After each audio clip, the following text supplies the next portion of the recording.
Okay, so next piece of the puzzle is doing a compare and contrast between groups and components. So the first thing to understand is that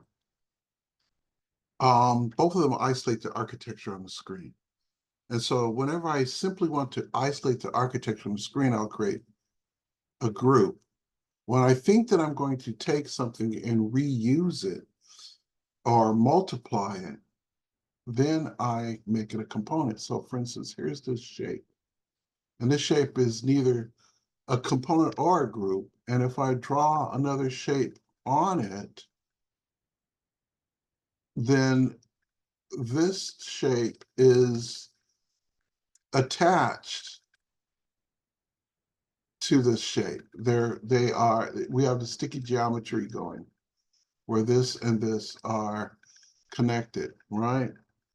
So in this circumstance, what I might do is select the shape, right click, make it a group, and then I can draw another shape on top of it and not have to worry about it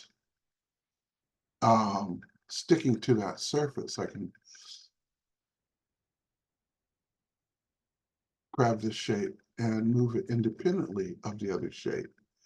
Also, when I'm moving, I don't have to click on the object to move. I can click away from the object and move it while I'm not clicking directly on it. I can actually click and move away from the object. Still, make sure that you're looking at that XYZ axis. So that's an example of when I would make a group.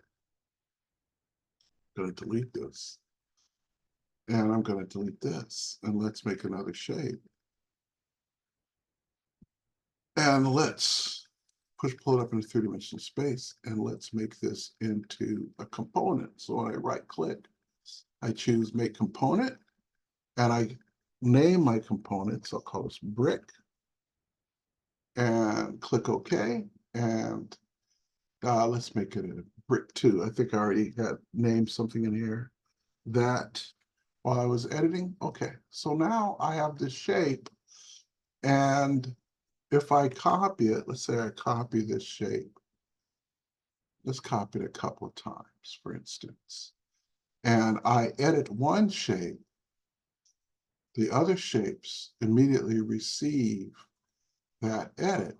And so this becomes a very cool way to create shapes that share a commonality.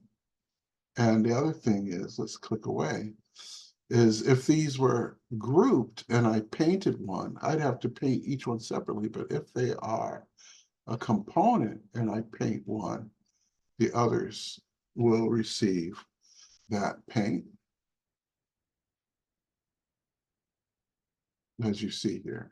So I have to go into the group and paint it inside of the, I'm sorry, go into the component, paint inside of the component, but you'll see that's painting all of them together. So that's kind of an examination of why you would make a group and when you would make a component, okay? And those are some examples of the differences between groups and the differences between components. All right, let's stop there.